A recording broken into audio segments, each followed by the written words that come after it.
दोस्तों स्टडी 91 के online platform में आप सभी का बहुत बहुत स्वागत है। दोस्तों आज आप सभी के समक्ष उत्तर प्रदेश पुलिस परीक्षा हेतु अगले मॉक टेस्ट को लेकर हाजिर हूं। आज हमारा दोस्तों 33 नंबर का मॉक टेस्ट है, 33 नंबर का। जी हाँ दोस्तों, इसी सीरीज में दोस्तों हम लोगों ने शुरुआत के 10 लेक्चर में प्रीवियस ईयर पेपर के सवालों को देखा। देखिए प्रीवियस ईयर पेपर पढ़ना इसलिए जरूरी है ताकि आपको ये पता चल जाए कि भाई उत्तर प्रदेश पुलिस की परीक्षा में हिंदी विषय में क्या कुछ आपसे पूछे गए, ठीक है, कौन कौन से सवाल पूछे जाते हैं, ये सारी चीजें जाननी हो तो दोस्तों आप प्रीवियस ईयर पेपर जरूर देखिएगा। उसके बाद 11 नंबर से जो क्लास दी जा रही है वो क्लास दोस्तों मॉक टेस्ट की चल रही है। इस प्रकार से आज हमारा 23वां मॉक टेस्ट है, ठीक है।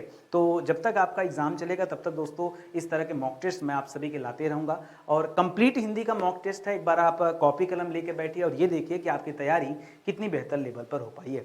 मैं अपने हिसाब से दोस्तों बखूबी बड़े अच्छे अच्छे सवालों को लेकर हाजिर हूं, बस आपको देखना और समझना है। जैसे सवाल देना दोस्तों, सम, सा, सी, सरिस। एक बात याद रखिए, कभी भी कहीं पर दोस्तों कौन सा शब्द आ जाए, चाहे सम शब्द आ जाए, चाहे सा शब्द आ जाए, चाहे सी शब्द आ जाए, चाहे समान शब्द आ जाए, चाहे सरिस शब्द आ जाए, ठीक है, ये अगर सभी शब्द आते हैं दोस्तों तो याद रखिएगा यहां पर मामला उपमेय उपमान का होता है। किसका मामला होता है? उपमेय और उपमान का मामला होता है, ठीक है, उपमेय और उपमान, ठीक है। उपमेय मतलब याद रखेंगे जिसकी उपमा दी जाए, जिसकी उपमा दी जाए उसे क्या कहते हैं? उसे कहते हैं उपमेय। और उपमान मतलब, ठीक है, जिससे उपमा दी जाए, जिससे उपमा दी जाए उसे क्या कहते हैं दोस्तों? उसे कहते हैं उपमान, ठीक है। तो इसी की बातें होती है और यहां पर होता है उपमा अलंकार। क्या होता है? उपमा। अनुप्रास मत करिएगा दोस्तों, अनुप्रास में दोस्तों वर्ड की आवृत्ति होती है। किसकी आवृत्ति होती है? वर्ड की आवृत्ति होती है। एक ही अक्षर दोस्तों एक से ज्यादा बार आते हैं, ठीक है, और रूपक भी नहीं होगा, मानवीकरण तो बिल्कुल नहीं होगा। तो यहां पर जो सही जवाब है वह दोस्तों ऑप्शन नंबर 3। यदि आपने चूज किया तो बिल्कुल सही उत्तर है। अगला सवाल दे रहा है कि उपमेय और उपमान के बीच समानता बताने वाले शब्द क्या कहलाते हैं? तो उसे उपमान कहते हैं क्या? नहीं, उपमान क्या होता है दोस्तों? उपमान होता है जिससे उपमा दी जाए उसे क्या कहते हैं? उसे उपमान कहते हैं, ठीक है। और उपमा तो होगा नहीं, ठीक है। उपमा तो दोस्तों ये अलंकार का भेद है, ठीक है, अलंकार का क्या है दोस्तों? ये भेद है।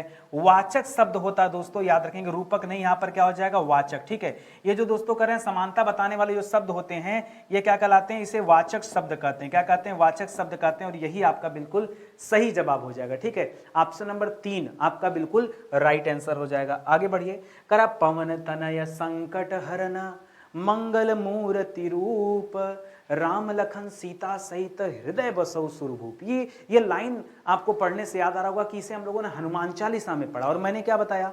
हनुमान चालीसा में 40 चौपाइयां हैं। इसके अलावा ऊपर की तरफ क्या है दोस्तों? 2 दोहा है और 1 दोहा नीचे की तरफ है। तो पवन तने वाली लाइन दोस्तों यह दोहा है और यह हनुमान चालीसा में दोस्तों अंतिम दोस्तों पद के रूप में दोस्तों हम पढ़ते हैं, ठीक है। और दोहा के बारे में आप सभी जानते हैं कि जहां 11 और 13 मात्राओं पर यति हो वहां दोहा होता है, जहां 12 और 7 मात्राओं पर यति हो वहां बरबय होता है, जहां 13 और 11 मात्राओं पर यति हो, 11 और 13 मात्राओं पर यति हो, क्योंकि दोहा का ठीक उल्टा सोरठा होता है, ठीक है। और चौपाई जहां पर दोस्तों 16 मात्राएं प्रत्येक चरण में हो, और चरण की संख्या कितनी होती है दोस्तों? 4 होती है, ठीक है।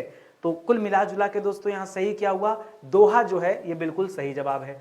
निश्चय प्रेम प्रतीत ते विनय करे सन्मान तेहि के कार्य सकल शुभ सिद्ध करे हनुमान। ये जो पंक्ति दोस्तों इसमें कौन सा छंद है? तो यहां भी दोस्तों याद रखेंगे दोहा है। पुनः याद रखिए 13-11 मात्रा, सोरठा में कितना होता है? 11-13 मात्रा, चौपाई में याद रखेगा 16 मात्रा और 4 चरण में, ठीक है, प्रत्येक चरण में 16 मात्रा।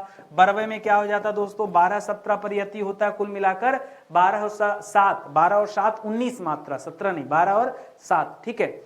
बार बार पढ़ेंगे तो जैसे हमें याद है वैसे आपको भी याद हो जाएगा। नहीं पढ़ेंगे तो ऐसा नहीं कि नितिन सर कोई काजू बादाम चुहाड़ा खाते हैं उससे इनका दिमाग तेज हो गया, नहीं, ठीक है, उससे दिमाग तेज नहीं हुआ, दिमाग तेज हुआ प्रैक्टिस करते करते। सच बता रहा हूं, ईमानदारी से बता रहा हूं, मेरी जितनी प्रैक्टिस यदि आप भी करने लगे, नहीं कर सकते तो यार वीडियो देख के सुन सकते हैं ना, मत रखो अपने पास कॉपी कलम, सुनो ध्यान से क्या बोल रहे हैं, ठीक है। ये खाली सुनते रहो, उससे भी आपका काम हो जाएगा। करा उल्टा नाम जपत जग जाना बाल्मीकि भय ब्रह्म समाना। उल्टा नाम क्यों? देखिए वो राम राम नहीं बोल पा रहे थे, तो उन्हें किसी ने सिखाया कि तुम मरा मरा बोलो। क्या करो? अंगुलीमाल वाली कहानी सुने है ना? ये क्या थे? ये जो वाल्मीकि जी थे दोस्तों, ये पेशे से दोस्तों रत्नाकर डाकू, अंगुलीमाल कर रत्नाकर डाकू, ठीक है। ये रत्नाकर इनके बचपन का नाम था और ये डाकू थे। इनको राम नाम बोलने आता ही नहीं था, तो किसी संत ने इन्हें सिखा दिया कि राम नहीं बोल सकते तो बोलो मरा मरा मरा मरा मरा मरा मरा मरा मरा मरा मरा मरा मरा, क्योंकि मारते पीटते थे तो मरा बोल लेते थे, राम नहीं बोल पाते। तो वही लिखा है, उल्टा नाम जपत जग जाना, वाल्मीकि भय ब्रह्म समाना। करा इस पंक्ति में कौन सा रस है? रस बताना दोस्तों। देखिए विभत्स रस तो नहीं है। विभत्स रस में दोस्तों भाव कैसा होता है दोस्तों? जुगुप्सा। जुगुप्सा का तात्पर्य क्या दोस्तों? घृणा का भाव। ऐसा तो है नहीं यहाँ घृणा वगैरह है। वात्सल्य रस दोस्तों याद रखिएगा, वात्सल्य रस तब होता है जब दोस्तों वात्सल्यता का भाव होता है। किसका? जब वात्सल्यता का भाव होता है तब, ठीक है। प्रेम का भाव जहां आता है। यहां पर वीर रस भी नहीं दोस्तों, क्योंकि उत्साह का भाव भी नहीं है, क्योंकि उत्साह का भाव यहां क्या है दोस्तों? भक्ति रस है, भगवत विषय की बात हो रही, भक्ति रस यहां पर होगा। ऑप्शन नंबर 4 चूज कीजिए, यही आपका बिल्कुल सही जवाब होगा। टेंशन क्यों? राम जपु राम जपु राम जपु बावरे, घोर भव नीर निधि नाम निज नावरे। इस पंक्ति में दोस्तों कौन सा रस है? क्या शांत रस है? नहीं। शांत रस का स्थायी भाव क्या होता है दोस्तों? निर्वेद होता है, लेकिन यहाँ शांत रस नहीं है। रौद्र रस का स्थायी भाव क्या होता है? क्रोध होता है, यह भी नहीं है। यहाँ भी दोस्तों भक्ति रस है। श्रृंगार रस में नायक नायिका की बात होती है और यहाँ रति होता है इसका स्थायी भाव, ठीक है। तो यहाँ भी दोस्तों क्या है? यह भी भक्ति रस का उदाहरण है। पढ़ने मात्र से लग रहा होगा कि यहाँ पर क्या है? भक्ति भावना दर्शाई गई और यही आपका सही जवाब है। कह रहा है कि बिल्ली के गले में घंटी बांधना, बिल्ली के गले में घंटी बांधना, कह रहा है इसका अर्थ जो है चुनिए कौन सा सही है, ठीक है। लिख रहा दोस्तों अपने को संकट में डालना, अच्छा। बिल्ली को क्रोधित करना नहीं, घंटी सुनकर मजे लेना नहीं, बिल्ली को सजाना नहीं, बिल्ली के गले में घंटी बांधना, इसका मतलब होता है स्वयं को किसी संकट में डालना, ठीक है। तो ये दोस्तों इसका अर्थ होता है। देखिए कुछ मुहावरे होते हैं, वो मुहावरों का अर्थ आपको पता होना चाहिए। इसके लिए कोई आप तुक ताल मत लगाइए, ठीक है। हालांकि जो मजाक वाली बातें उसे आप कट कर दीजिए तो अपने आप जवाब तक पहुंच सकते हैं। निम्नलिखित में से कौन सा गलत सुमेलित है? जो सही सुमेलित नहीं है वो बताना है। करा अंगूठे पर मारना यानी परवाह न करना, कान काटना यानी मात देना, नजर करना मतलब भेंट करना, नजर पर चढ़ना आंख बचाना। नजर पर चढ़ना दोस्तों आंख बचाना नहीं कहते हैं, ये बिल्कुल गलत दिया। नजर पर चढ़ना दोस्तों आप कहते हैं ना, वो चीज मेरे नजर पर चढ़ गई, वो मुझे चाहिए, यानी वो चीज आपके लिए अत्यंत प्रिय है, ठीक है। नजर पर चढ़ना मतलब अत्यंत प्रिय, ठीक है, अत्यंत प्रिय। यहाँ आंख बचाना नहीं होगा दोस्तों, ऑप्शन नंबर 4 सही हो जाएगा। मुझे पता है ऐसे सवालों में बहुत सारे बच्चे फंस जाते हैं, उनको लगता है कि पहला वाला भी गलत है, क्योंकि उन्होंने सुना नहीं कि अंगूठे पर मारना क्या कहते हैं। अंगूठे पर मारना मतलब परवाह न करना, बेपरवाह, ठीक है। इसी तरह कान काटना यानी किसी को मात देना, उसे कहा जाता है कान काटना। कान फूकना अलग होता है, ठीक है। कान फूकने का मतलब होता है गुरु दीक्षा लेना, ठीक है, उसे कहते हैं कान फूकना। कान फुकवाना कहते हैं दीक्षा लेना, कान फूकना मतलब दीक्षा देना, लेना देना में अंतर है। नजर करना नहीं कहता कि कुछ नजर दे दीजिए, नजर मतलब भेंट करना, कुछ उपहार देना, उसके लिए होता है। तो ऑप्शन नंबर 4 यहाँ पर जो दिया गया दोस्तों वो गलत है। कह रहा बच्चे को प्लेट में रखकर खाना खिलाओ। अच्छा, खाना को प्लेट में नहीं रखना है, यहाँ बच्चे को ही प्लेट में रखना है।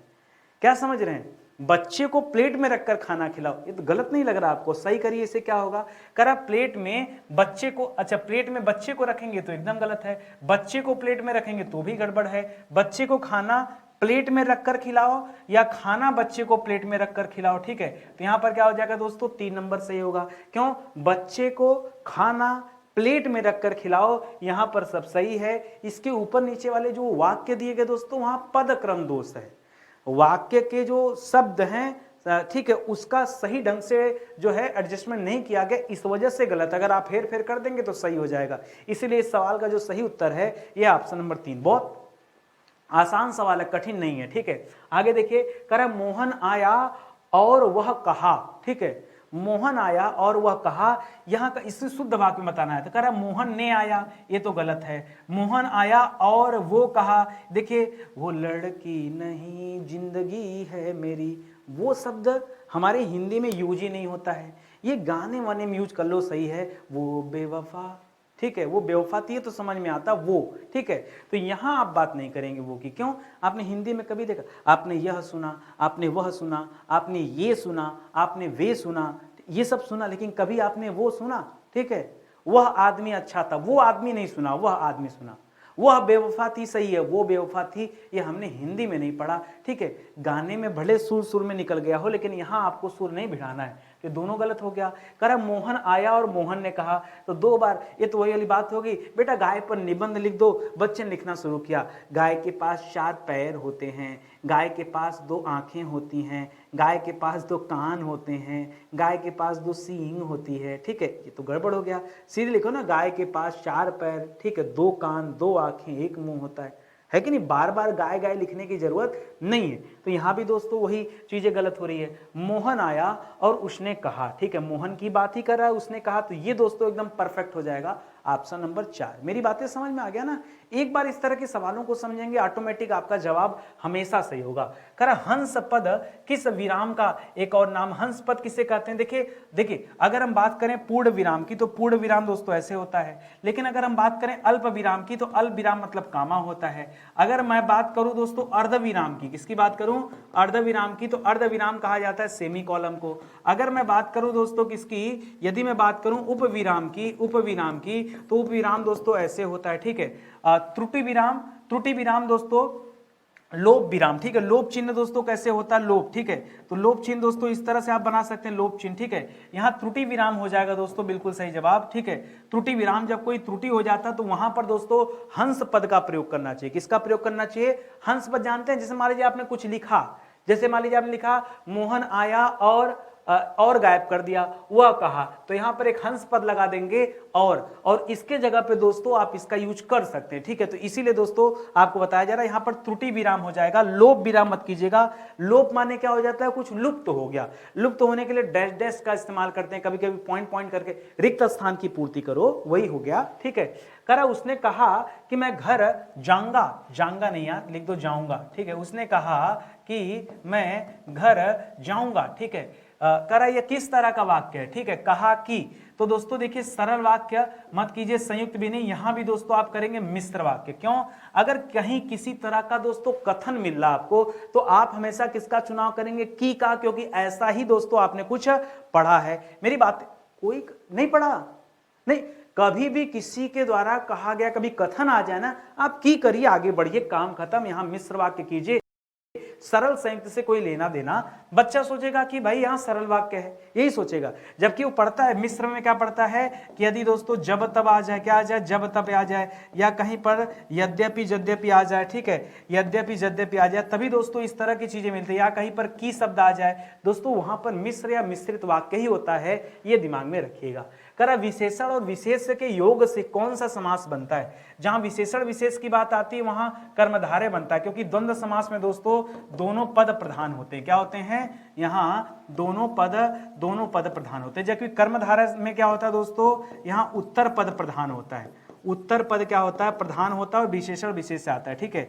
उत्तर पद तो दोस्तों तत्पुरुष में भी प्रधान होता है, यहां भी उत्तर पद प्रधान होता है, और दिगु में भी दोस्तों उत्तर पद प्रधान होता है। क्यों दोस्तों? तत्पुरुष के ही दोनों भेद अलग अलग कहे जाते हैं, ठीक है। इस वजह से थोड़ा सा कंफ्यूजन आपको हो सकता है, लेकिन दिगु की खासियत है कि यहाँ प्रथम पद संख्यावाची होता है। क्या होता है? प्रथम पद संख्यावाची होता है, तभी तो आप जो है अलग कर पाते हैं तत्पुरुष से, नहीं तो अलग ही नहीं कर पाते, ठीक है। उसी तरह से कर्मधारय में विशेषण विशेष का पद होता है, इसको आप इधर उधर भी कर सकते हैं, चाहे विशेषण विशेष लिखिए, चाहे विशेष से विशेषण लिखिए, वहां भी दोस्तों कर्मधारय हो जाता है, ठीक है। तो इस तरह से याद रखेंगे, जैसे नीलांबर, जैसे पीतांबर, समझ रहे हैं, जैसे महात्मा, महान है जो आत्मा। करा नीलांबर, अभी एग्जाम्पल दिया, नीलांबर क्या है? क्या तत्पुरुष है? नहीं। क्या द्वंद्व है? नहीं। क्या अव्ययी है? नहीं। यह क्या है दोस्तों?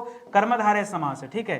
तो कभी भी दोस्तों परीक्षा में नीलांबर शब्द दे दे, कभी भी परीक्षा में पीतांबर शब्द दे दे, कभी भी परीक्षा में गगनचुंबी शब्द दे दे, गगनचुंबी, कभी भी परीक्षा में महात्मा शब्द दे दे, हमेशा इन सब में क्या समझेंगे? कर्मधारय मान के चलिएगा। करा चयन, चयन का संधि विच्छेद करिए, तो देखिए लिख रहे हो चयन, तो छे क्यों कर रहे हो भाई? तो क्या लिखेंगे? चे धन अन। क्या लिखेंगे दोस्तों? चे धन अन बराबर क्या हो जाता है? चयन हो जाता है, चय नहीं, छे लिख करके दोस्तों गड़बड़ कर दिया, ठीक है। चे धन अन करिए, चे धन अन बराबर क्या हो जाएगा? चयन हो जाएगा। कोई दिक्कत आपको? चे धन अन बराबर क्या हो जाएगा? चयन हो जाएगा, ठीक है। चलिए आगे बढ़ते हैं। करा पवन का संधि विच्छेद क्या होता? देखिए एक बात समझिए, यहां लिखा था च य न, यहां लिखा था प व न, तो ध्यान क्या देना आपको, यहां पर आएगा य और यहां पर आएगा दोस्तों व, इसी का ध्यान देना। याद रखेगा अगर य आया है तो दोस्तों हमेशा चे करते हैं, चे चे धन अन, ठीक है। लेकिन यदि दोस्तों ओ आया है, क्या व आया है, तो दोस्तों यहां क्या करेंगे, देखिए पे ना करेंगे, यहां पो कर देंगे, यही समझना है। जब य रहेगा दोस्तों, जब य रहेगा तो मात्रा एक ही लगेगी, क्या लगेगी, एक ही मात्रा, ऐ भी मत करिए, एक ही मात्रा लगेगी, क्या लगेगी, एक ही मात्रा। यदि व रहेगा तब दोस्तों किसकी मात्रा लगेगी, ओ की मात्रा लगेगी, इसीलिए लिख दिया दोस्तों पो धन अन बराबर क्या हो जाएगा, पवन। अवन नहीं दोस्तों, गलत कर दिया, व नहीं, पो धन अन, पवन नहीं दोस्तों, गलत हो गया। तो जो सही उत्तर है क्या बना, ऑप्शन नंबर 2। बाकी तो मिस्टेक है ना, ये समझ, ये आप फार्मूला समझिए, केवल इतना आपको ध्यान देना है, इसके बाद तो ऑटोमेटिक दोस्तों सब सही होने लगेगा। आइए और देखते हैं। अच्छा संधि दोस्तों कौन सी होगी, तो याद रखेंगे अयादि स्वर संधि, कौन सी, अयादि स्वर संधि दोस्तों होगा। उसी तरह से दोस्तों ये जो सवाल था यहां भी क्या हो जाएगा, यह भी अयादि स्वर संधि का ही दोस्तों भेद है, इसे भी अपने दिमाग में रखिएगा। आगे बात समझ में, आगे बढ़ा जाए, आगे बढ़िए। कर भिक्षुक, तो भिक्षुक में क्या हो जाएगा, अ प्रत्यय नहीं है, उ प्रत्यय नहीं, उक प्रत्यय है, ठीक है, क्योंकि यहां दोस्तों भिक्षा मूल शब्द हो जाएगा और उक प्रत्यय लगने से बना है, तो भिक्षुक हो जाएगा।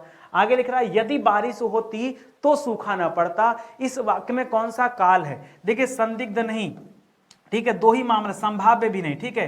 तो दोस्तों याद रखिएगा जब कहीं दोस्तों किसी भी वाक्य में निर्भरता नजर आए, यदि वाक्य में क्या नजर आए दोस्तों, निर्भरता दिखे, तब वह क्या होता दोस्तों, तब वो होता है हेतु मद, क्या होता है, हेतु मद। मुद्दा आता दोस्तों कि हेतु मद में हम क्या करें, भूतकाल करें या भविष्य काल करें। आप पढ़िए किसकी बात हो रही है, यदि बारिश होती तो सूखा न पड़ता, यानी बीते हुए समय की बात हो रही है, यहां भविष्य की बात ही नहीं हो रही, ठीक है। तो क्या करेंगे, यहां करेंगे आप हेतु मद भूतकाल, निर्भरता होगी और बीते समय की चर्चा हो रही है तो सीधा सीधा क्या कर देंगे, भूतकाल कर लेंगे आराम से दोस्तों, यही आपका सही जवाब हो जाएगा, ठीक है। चलिए आगे बढ़ते हैं। करा अधोलिखित किस वाक्य में अकर्मक क्रिया है, आपको बताया था अकर्मक क्रिया कहां कहां होता है, जैसे कहीं उड़ने की बात आ जाए, कहीं रोना की बात आ जाए, कहीं सोना की बात आ जाए, कहीं दौड़ना की बात आ जाए, कहीं भागना की बात आ जाए, ठीक है, भागना की बात आ जाए, कहीं पर टहलना की बात आ जाए आदि, ठीक है। इस सब में क्या होता है दोस्तों, अकर्मक होता है। करा रामू खाना खा रहा था, खाने दो रामू को।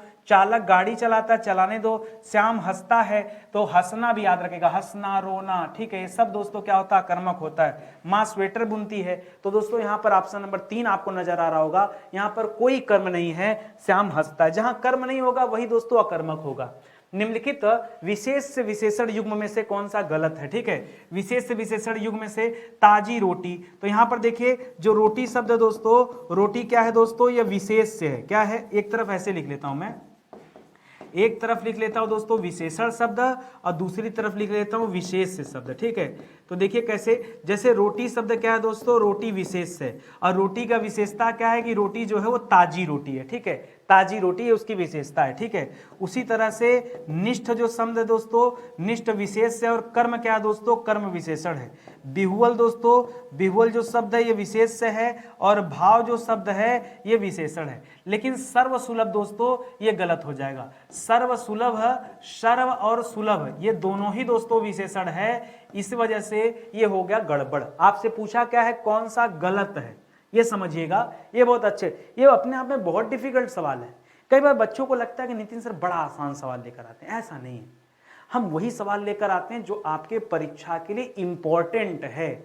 मैं क्या करूंगा ऐसा पेपर बनाकर जहां आपको लोगों का दिमाग खराब हो जाए, आप एक भी सवाल ना हल कर पाऊं, चाहूं तो मैं ऐसे पेपर बना सकता हूं, ठीक है, लेकिन ऐसे पेपर का कोई मतलब नहीं है, ठीक है। बहुत अच्छे से पढ़िए जो चीजें आपको समझाई जा रही हैं। अगला दे रहा दोस्तों विशेष से शब्द आपको बताना है, विशेष से, पहले विशेष से कहते किसे समझिएगा, ठीक है। तो याद रखेंगे विशेषण, विशेषण जिसकी विशेषता बताता है, विशेषण जिसकी विशेषता बताता है उसे क्या कहते हैं दोस्तों, वही कहलाता है विशेष, ठीक है। जैसे रामलला, ये तो दोस्तों अलग नहीं है, ठीक है, रामलला तो एक ही नाम हो गया, बुद्धिमती स्त्री या रमापति, विशेष से पूछा है ना, विशेष से, 1 मिनट, केवल विशेष से बताना है, ठीक है। तो यहाँ तो दोस्तों स्त्री क्या हो जाएगा, ये विशेषण हो जाएगा, सॉरी विशेष से हो जाएगा, विशेष से हो जाएगा, और बुद्धिमती क्या हो जाएगा, विशेषण हो जाएगा, ठीक है। इसी तरह रमापति दोस्तों लक्ष्मी जी को कहते हैं। सीताराम दोस्तों आप नोट कर लीजिए, सीताराम, यहाँ सीता और राम दोनों विशेष से है। ये तो अच्छा सवाल मिल गया भाई, ये भी विशेष से है और ये भी विशेष से, ये सही जवाब है, ठीक है। विशेष से भाई सीता और राम दोनों विशेष से हैं, क्योंकि दोनों पद, जैसे राधा रानी, ठीक है, राधा रानी मत कीजिए, वो तो अलग हो जाएगा, राधे कृष्ण करेंगे तो जवाब हो जाएगा राधा कृष्ण, ठीक है। राधा कृष्ण दोनों विशेष हो, राधा रानी मत कहिए, ठीक है, वो अलग हो जाएगा, ठीक है। तो इसको समझिएगा, वहां राधा की विशेषता और रानी से है, इसलिए वहां विशेषण विशेष से दोनों आ जाएगा। रमा के साथ पति दोनों है, राम के साथ लला दोनों है, ठीक है। इसलिए दोस्तों ऑप्शन नंबर 4 चूज कीजिए। बड़ा डिफिकल्ट सवाल आ गया भाई, बड़ा अच्छा सवाल आ गया, देखते ही देखते करा। क्या आप घर भी जाएंगे, क्या आप घर भी जाएंगे? वाक्य में जो रेखांकित पद है क्या है? आप संज्ञा तो है नहीं, आप विशेषण भी नहीं, आप क्या है दोस्तों, सर्वनाम है। और आप किस प्रकार का सर्वनाम है दोस्तों, तो यह निजवाचक सर्वनाम है। क्या है दोस्तों, आप जो शब्द है यह क्या है, निजवाचक है। चाहे कहीं पर दोस्तों आप शब्द दे दे, कहीं पर दोस्तों स्वयं शब्द दे दे, स्वयं, ठीक है, ये दोनों को क्या कहा जाता है, निजवाचक कहा जाता है, ठीक है, जहां अपने आप की बात होती है। तोता डाल पर बैठा है, वाक्य में कौन सा कारक है, किस पर बैठा, डाल पर। और पर दोस्तों, पर की बात करूं या फिर में की बात करूं, ये जो कारक चिन्ह है दोस्तों, ये कहां आता है, ये अधिकरण का बोध कराता है। अपादान में तो दोस्तों से यानी अलगाव दिखता है, तो यहाँ अलगाव से कोई संबंध है नहीं। संबंध में दोस्तों काकी के, नानी ने, रारी रे दोस्तों ये सब आ जाता है, ये भी नहीं है। और करण में भी दोस्तों से दिखता है, तो ये भी नहीं है, ठीक है। तो बाकी का ऑप्शन तो गलत है, ऑप्शन नंबर 3 चूज कीजिए। ऑप्शन नंबर 3 दोस्तों इस सवाल का बिल्कुल सही जवाब हो जाएगा, ठीक है। आगे बढ़ा जाए अगले सवाल पर, अगला पढ़िए। कर सुधि का तिर्यक बहुवचन क्या है? देखिए तिर्यक बहुवचन देख के आप परेशान मत हो जाएगा, सीधा सीधा बहुवचन बताना है। तो सुधि का बहुवचन क्या हो जाता है, शुद्धि का शुद्धिजन हो जाएगा, ठीक है। शुद्धि का शुद्धियों मत करेगा। हालांकि एक बात बताऊं जो मैं जानता हूं, जहां तक अगर आपसे कोई पूछे कि तिर्यक बहुवचन क्या होता है, तो तिर्यक बहुवचन में हमेशा याद रखेंगे यों लगाया जाता है, यों या फिर ऊं का प्रयोग किया जाता है। तो उस हिसाब से देखेंगे तो लोगों को लगेगा ये सही होगा, लेकिन ये नहीं होगा दोस्तों। यहां पर हो जाएगा शुद्धिजन, ठीक है। क्या हो जाएगा, शुद्धिजन हो जाएगा। ये भी मत कीजिएगा, शुद्धिजन कीजिएगा। आयोग नहीं माना तो ही मानिए आप भी, ठीक है। शुद्धिजन हो जाएगा दोस्तों, शुद्धिजन नहीं, शुद्धिजन दोस्तों, यही आपका बिल्कुल सही जवाब हो जाएगा, ऑप्शन नंबर 2। कर एकाकिनी शब्द का लिंग बदलिए। अगर एकाकिनी जो शब्द है दोस्तों, यह स्त्रीलिंग शब्द है, क्या है, यह स्त्रीलिंग है, और आपको लिंग बदलकर क्या करना है, पुल्लिंग में जाना है। तो एक और एकाकिनी नहीं होगा दोस्तों, एकाकी। एकाकी जो शब्द है दोस्तों, ये पुल्लिंग शब्द है, एकाकी शब्द पुल्लिंग शब्द है, और एकाकी का स्त्रीलिंग क्या हो जाएगा, एकाकिनी हो जाएगा, एकाकिनी हो जाएगा। तो याद रखेंगे ऑप्शन नंबर 3 जो है ये सही हो जाएगा। इसी तरह से एक शब्द आता है कोमलांगी, गलत है। कोमलांगी सही है, कोमलांगिनी गलत है। भुजंगी सही है, भुजंगिनी गलत है। भुजंगिनी शब्द ही नहीं होता, भुजंगी ही शब्द होता है। कई बार हम जो है कंफ्यूजन में गलत कर देते हैं। वृष भानुजा दोस्तों किसे कहते हैं, क्या सीता जी को कहते हैं? नहीं, सीता जी को जनक नंदनी कहते हैं। क्या कहते हैं, जनक नंदनी। जनक जी की नंदनी थी, जनक जी की पुत्री थी, या दोस्तों इन्हें जनक पुत्री कहा जाता है, या दोस्तों इन्हें वैदेही कहा जाता है, वैदेही कहा जाता है, ठीक है, ये सब नाम है। या फिर इन्हें दोस्तों जानकी भी कहा जाता है, सीता भी कहा जाता है, ठीक है, याद रखेंगे। राधा का नाम दोस्तों है वृष भानुजा। राधा जी को क्या कहते हैं दोस्तों, राधा जी को वृष भानुजा कहते हैं, ठीक है। राधा जी को ब्रज नंदिनी कहते हैं, ब्रज नंदिनी कहते हैं, ठीक है। तो याद रखेंगे, राजा जी को राधा रानी कहते हैं, राधा रानी कहते हैं, ठीक है, हरिप्रिया कहते हैं, तमाम नाम है, ठीक है। तो ऑप्शन नंबर 3 जो है सही जवाब है। ओटना और ओटना का अर्थ बताना है, क्या है ओटना और ओटना, तरफ और तथा नहीं दोस्तों, सोना सुलाना भी नहीं, बिनौले अलग करना। बिनौले अलग करना दोस्तों समझते हैं, जब कपास जानते हैं ना, कपास को दोस्तों सफेद सोना कहा जाता है, ठीक है। कपास को क्या कहते हैं, सफेद सोना कहा जाता है। इससे दोस्तों, इससे रुई तैयार होती है, और रुई से क्या होता है दोस्तों, वस्त्र निर्माण होता है, ठीक है। उसी से दोस्तों बिनौले अलग करने को कहा जाता है ओटना, किसी चीज को ओटना। और खौलाने को क्या कहा जाता है, औटना कहा जाता है, ठीक है। तो बाकी का ऑप्शन दोस्तों हो जाएगा गलत। ये ऑप्शन नंबर जो 3 है यही दोस्तों सही जवाब है। आज का पेपर तो अपने आप में बहुत डिफिकल्ट है, बहुत डिफिकल्ट। आप लेकिन आपको लग रहा होगा पढ़ने से कि नहीं ये चीजें हमारे लिए है फायदेमंद। देखिए जो चीजें फायदेमंद है वही तो हमें पढ़ना है। अगर इतना आसान पेपर हो, सब कुछ आ जाए तो मजा किस बात का। भाई मॉक टेस्ट किस बात का, कुछ तो नया सीखने को मिले। करा अनेकार्थी शब्द नाग जो है इसका एक अर्थ बताइए। नाग किसे कहते हैं, क्या नाग रथ को कहते, नहीं। नाग पारा को कहते, नहीं। नाग हाथी को कहते। आपको नहीं पता होगा दोस्तों, आप जानते होंगे कि नाग सर्प को कहते हैं, यही जानते हैं ना। लेकिन मैं बताता हूं दोस्तों, नाग सर्प को भी कहते हैं, नाग पर्वत को भी कहते हैं, नाग हाथी को भी कहते हैं, क्योंकि यह अनेकार्थी शब्द है, इसके अनेक अर्थ हैं। ठीक है, तो इसको याद रखेंगे। ऑप्शन नंबर 3 हो जाएगा। जो पृथ्वी से संबंध है उसे क्या कहते हैं, पृथा, नहीं। जो पृथ्वी से संबंध है उसे पार्थिव कहते हैं। जो संसार से संबंधित है, जो संसार से संबंधित है उसे क्या कहते हैं दोस्तों, जो संसार से संबंधित है उसे कहते हैं लौकिक। ठीक है, और जो भूगोल से संबंधित भौगोलिक हो जाएगा। भौगोलिक लिखा है तो अलग बात है। पार्थिव आपका दोस्तों बिल्कुल सही जवाब हो जाएगा, जिसका संबंध पृथ्वी से है। जो अपने पद से हटाया गया हो उसके लिए एक शब्द बताना, पद भ्रष्ट, यानी जो अपने पद पर रहकर भ्रष्ट हो गया उसके लिए। पदावनत, पद से नीचे। पद धन अवनत, यहां दो शब्दों से मिलकर बना है, पद धन अवनत। अवनत मतलब क्या हो जाता है, अवनत मतलब नीचे। एक होता उन्नत यानी ऊपर की तरफ बढ़ना, अवनत यानी नीचे की तरफ जाना। जैसे कोई इंस्पेक्टर था, उसकी रैंक गिराकर सब इंस्पेक्टर बना दिया गया और नीचे भेजकर उसे सिपाही बना दिया गया। ठीक है, वो वाली बात है। पदानुगत दोस्तों, पद धन अनुगत, किसी के पद के पीछे पीछे चलना। यहां पदच्युत हो जाएगा, च्युत मतलब हटा दिया जाना। पद से हटा दिए जाने के लिए दोस्तों शब्द क्या है, पदच्युत शब्द है। ऑप्शन नंबर 4 चूज कीजिए। राजा का पर्यायवाची दोस्तों कौन सा है, सरवरी दोस्तों किसे कहते हैं, सरवरी दोस्तों रात को कहते हैं। भूतेश दोस्तों किसे कहते हैं, भूतेश शिव को कहते हैं। भूप किसे कहते हैं, भूप दोस्तों राजा को कहते हैं। ठीक है, किसे कहते हैं, भूप जो है राजा को कहते हैं। राजा को नृप कहते हैं, राजा को महाराज कहते हैं। ठीक है, ठीक है, ये सब नाम है। आर्यपुत्र भी नहीं होगा, यहां ऑप्शन नंबर 3 कीजिएगा दोस्तों। यहां भूप दोस्तों सही हो जाएगा, भूप। ठीक है, आगे देखिए, करा पुत्री का पर्यायवाची निम्नलिखित में से कौन सा है। पुत्री, पुत्री को क्या कहते हैं, पुत्री को तनुजा कहते हैं। पुत्री को दोस्तों और क्या कहते हैं, पुत्री को बेटी कहते हैं। पुत्री को दुहिता कहते हैं, दुहिता कहते हैं। पुत्री को नंदिनी कहते हैं। पुत्री को आत्मजा कहते हैं, आत्मजा कहते हैं। ठीक है, पुत्री को तनुजा कहते हैं। ठीक है, ये सब दोस्तों पुत्री को कहा जाता है। बाकी तनेजा, दारा और भार्या ये किसे कहते हैं दोस्तों, ये पत्नी को कहते हैं। किसे कहते हैं, पत्नी को। तो जो सही उत्तर है वो तनुजा हो जाएगा। तरणी तनुजा तमाल तरुअर बहुत तेरी। ठीक है, तो याद रखेगा, सूर्य तनुजा वो किसको कहते हैं दोस्तों, जमुना जी को, सूर्य की पुत्री कहा जाता है। गौरव का विलोम क्या हो जाएगा, तो गौरव का विलोम हो जाएगा दोस्तों लाघव। गौरव का विलोम क्या हो जाएगा, लाघव। ठीक है, लघुत्व का विलोम क्या हो जाएगा दोस्तों, गुरुत्व। क्या हो जाएगा, गुरुत्व। लघुता का विलोम क्या हो जाएगा दोस्तों, लघुता का दीर्घता हो जाएगा। लघुत्तम का विलोम क्या हो जाएगा दोस्तों, लघुत्तम का महत्तम हो जाएगा। ठीक है, महत्तम ये हो जाएगा। तो अभी के लिए दोस्तों जो जवाब सही है वो क्या हो जाएगा, ऑप्शन नंबर 1 जो दिया गया है बिल्कुल सही उत्तर है। और आगे आइए, करा बेंत का तत्सम रूप क्या है, बेंत। तो बेंत को कहते हैं दोस्तों, बेंत को क्या कहते हैं, बेंत नहीं कहते हैं, बेंत्र नहीं कहते हैं। ठीक है, बात को समझिएगा। बेंत जो शब्द है दोस्तों ये आपका तद्भव शब्द है, तद्भव। और आपको क्या बताना, आपको इसका तत्सम रूप बताना। ठीक है, तो बेंत का तत्सम हो जाता है दोस्तों बेत्र। क्या हो जाता है, बेत्र।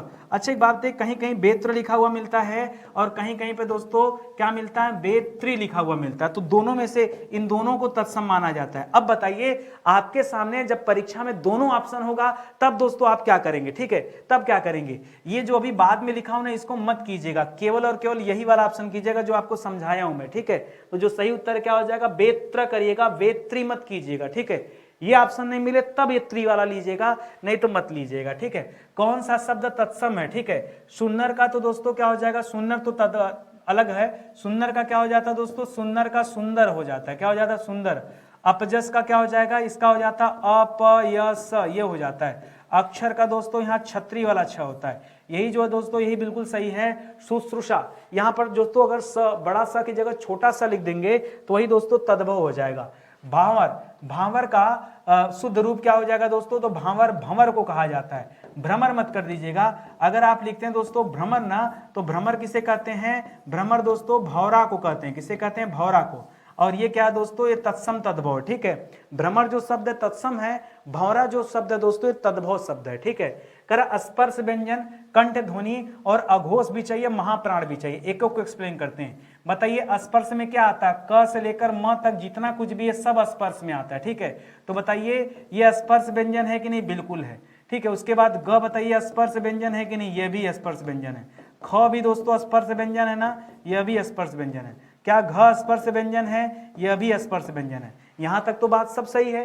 कह रहा दोस्तों कंठ ध्वनि, कंठ ध्वनि में क्या आता है, क वर्ग की ध्वनियां आती। क वर्ग में क्या आता है, जैसे क आ जाए, ख आ जाए, ग आ जाए, घ आ जाए, इन सबको दोस्तों कहां रखा जाता है, इन सबको कंठ ध्वनि में रखा जाता है। तो दोस्तों अगर कंठ ध्वनि की बात करेंगे तो यह भी कंठ ध्वनि है, यह भी कंठ ध्वनि है, यह भी कंठ ध्वनि है और यह भी कंठ ध्वनि है। अभी तक तो दोस्तों चारों ऑप्शन मैच कर रहे हैं। अब कह रहा दोस्तों अघोष, अघोष में क्या हो जाता दोस्तों, अघोष में आता दोस्तों पहला और दूसरा वर्ग, ठीक, पहला और दूसरा, पहला दूसरा दोस्तों अघोष में आता है और सघोष में दोस्तों क्या आ जाता है, सघोष में क्या आ जाता है, सघोष, ठीक है, सघोष में आ जाता है दोस्तों तीसरा, चौथा और पांचवा।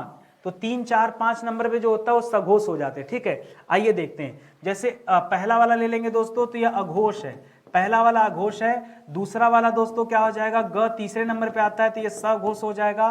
ख भी दोस्तों अघोष हो जाएगा, ठीक है, अघोष हो जाएगा। और घ दोस्तों ये भी क्या हो जाएगा, सघोष हो जाएगा, क्योंकि यह आता है चौथे नंबर पे, ठीक है। तो याद रखेंगे। अब देखिए आपको पूछा था अघोष, तो सघोष वाला हो जाएगा कट, ये 2 कट हो गए। उत्तर या तो पहला है या तो चौथा है। अब देखिए करा महाप्राण, महाप्राण अल्प प्राण में क्या होता है दोस्तों, आपने पढ़ा अल्प प्राण, अल्प प्राण में 1, 3, 5 को अल्प प्राण कहते हैं। महाप्राण किसे कहते हैं दोस्तों, महाप्राण कहते हैं जो दूसरे और चौथे नंबर पे आता है। यही दोस्तों आपने पढ़ा है, ठीक है।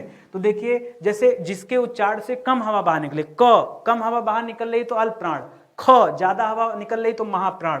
तो क क्या हो जाएगा दोस्तों, क अल्प प्राण का उदाहरण हो जाएगा। जबकि दोस्तों ग दोस्तों ग भी अल्प प्राण का उदाहरण है, लेकिन फिलहाल ग की चर्चा ही नहीं करना क्योंकि यह तो उत्तर हमारा है ही नहीं, पहले ही कट गया है। ख दोस्तों ये महाप्राण का एग्जाम्पल है, तो ये भी दोस्तों कट हो गया, केवल ख आपका जवाब मिला, यही दोस्तों सही जवाब था। बाकी घ की बात करेंगे तो यहां से भी ज्यादा हवा निकलता है तो यह भी महाप्राण हो जाएगा। इतना जो समझेगा वही बच्चा इस सवाल का सही जवाब दे पाएगा, वरना जिसको तुक्का लगाना, बताइए कैसे तुक्का लगाएगा। इतना शानदार सवाल है, आप पढ़िए मेहनत से भाई, मजा आएगा, बस मेहनत से पढ़ना पड़ेगा। कर पश्चिमी हिंदी में कौन सी बोली आती है, पश्चिमी हिंदी। अगर मगही की बात करें दोस्तों तो मगही कहाँ आता है दोस्तों, मगही तो बिहारी हिंदी में आता है, ठीक है, ये जवाब होगा नहीं। कन्नौजी दोस्तों किस में आता है, कन्नौजी दोस्तों पश्चिमी हिंदी में आता है। और आपसे क्या पूछा था, पश्चिमी हिंदी, तो यही आपका जवाब हो जाएगा। मैथिली और अवधी दोस्तों ये किस में आता है, ठीक है, मैथिली भी दोस्तों बिहारी हिंदी में आता है। मैथिली कहाँ आता है, मैथिली भी दोस्तों बिहारी हिंदी में आता है। और अवधी दोस्तों कहाँ आता है, यह पूर्वी हिंदी में आता है, ठीक है। तो याद रखेंगे जो आपका सही जवाब हो जाएगा वो होगा कन्नौजी। 10 बार हम लोग पढ़ चुके हैं इस सवाल को। आगे देखिए, कर बिहारी हिंदी की बोली कौन कौन सी है, एक तरफ लिख लीजिए बिहारी हिंदी, और मैं आपको बता दे रहा हूं बिहारी हिंदी में दोस्तों 3 ही बोली होती है। कौन कौन सी होती है, या तो दोस्तों क्या होती है, भोजपुरी होती है, या तो भोजपुरी होती है, या तो मैथिली होती है, मैथिली होती है, या फिर मगही होती है। क्या होती है, मगही, ठीक है। ये तो मगही, बघेली, मगही होगा बघेली, बघेली छत्तीसगढ़ी, बघेली और छत्तीसगढ़ी, ठीक है। ये जो होता है दोस्तों बघेली छत्तीसगढ़ी प्लस अवधी, प्लस अवधी, इन तीनों को जोड़ लेंगे तो यह होता है दोस्तों पूर्वी हिंदी के अंतर्गत। किसके अंतर्गत आता है, यह पूर्वी हिंदी के अंतर्गत आता है। और जो बुंदेली है दोस्तों ये पश्चिमी हिंदी के अंतर्गत आता है, ठीक है। ये किसके अंतर्गत आता है, ये पश्चिमी हिंदी के अंतर्गत है। बुंदेली हो गया, कन्नौजी हो गया, ब्रज हो गया, खड़ी हिंदी बोली हो गया, ये सब दोस्तों कहाँ आते हैं, ये सब के सब जो है ये आ जाता है पश्चिमी हिंदी के अंतर्गत, जिसकी उत्पत्ति सौरसेनी अपभ्रंश से हुआ है। ये सब याद रखेंगे, ठीक है। तो आप समझ गए ना, यहाँ पर आपका उत्तर जो है दोस्तों वो ऑप्शन नंबर 1 हो जाएगा। कह रहा निम्नलिखित में से कौन सा शब्द अरबी फारसी उपसर्ग से बना हुआ नहीं है। अच्छा, उपसर्ग कहाँ लगता है दोस्तों, उपसर्ग हमेशा शब्द के प्रारंभ में लगता है। फिलहाल आपको बताना है कौन सा अरबी फारसी से संबंधित नहीं है, तो याद रखेंगे समवाय। समवाय में दोस्तों जो सम उपसर्ग है ये हिंदी भाषा का उपसर्ग है। बाकी नाकाम, हमसफर और बेधड़क, इन तीनों में दोस्तों अरबी फारसी उपसर्ग देखने को मिलता है, ठीक है। अरबी फारसी उपसर्ग मिलता है। जैसे अगर नाकाम की बात करें तो नाकाम में दोस्तों ना जो है दोस्तों वो क्या है, अरबी फारसी है हो जाएगा, ठीक है। इसी तरह से हम सफ़र जो शब्द दिया दोस्तों, हम सफ़र में हम शब्द मिल जाएगा, ठीक है। इसी तरह से बेधड़क दे दिया है ना, बेधड़क में क्या मिल जाएगा भैया, बेधड़क में बे शब्द मिल जाएगा। तो ये आप याद रखेंगे, ठीक है। तो आप समझ गए ना, ऑप्शन नंबर 1 जो दिया गया दोस्तों बिल्कुल सही जवाब है इस सवाल का। और इसी तरह से आज का सेशन समाप्त होता है। उम्मीद करता हूं अच्छा लगा होगा, समझ आया होगा। दोस्तों स्टडी 91 के प्लेटफॉर्म से कुछ किताबें हम लोगों ने लॉन्च किया था, ठीक है। अब तो अंतिम समय आ गया और किताबों का बहुत मतलब अब तो नहीं रहा, ठीक है। जिन बच्चों को लेना था वो शुरुआत में ले चुके हैं, वैसे भी स्टॉक अपने जो है समय पर ही समाप्त हो चुका है। थोड़ी बहुत चीज़ें और बची हैं, वो भी समाप्ति हो जाएंगी आज नहीं तो कल। और आप अच्छे से दोस्तों एग्जाम दीजिए, यही आपसे निवेदन है, ठीक है। बढ़िया से पढ़िए, अच्छे से आपने तैयारी भी किया होगा। लास्ट टाइम आके पढ़ने का बहुत मतलब नहीं निकलता, हम तो लगातार अपने रूटीन को फॉलो करते हैं, ठीक है। कोई बहुत ज़्यादा मोटिवेशन नहीं, यार आप युवा हैं, अगर आपको मोटिवेट करने की ज़रूरत पड़ रही मतलब ठीक नहीं है, ठीक है। ये ठीक बात नहीं है। आप अपने मन से मोटिवेट होइए, अपने घर वालों को देख के मोटिवेट होइए, कितना मोटिवेशन आपको चाहिए। हाँ, तो फिलहाल आज की क्लास यहीं समाप्त होती है। अच्छे से पढ़िए और तैयारी में लगे रहिए, ठीक है। भगवान सब अच्छा करेंगे।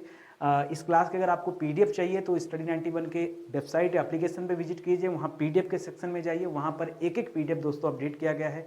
आप हर एक क्लास का पीडीएफ देख सकते हैं, ठीक है। मिलते हैं अगले लेक्चर में, तब तक के लिए बहुत बहुत धन्यवाद आप सभी का। जय हिंद, जय Bharat. Thank you so much.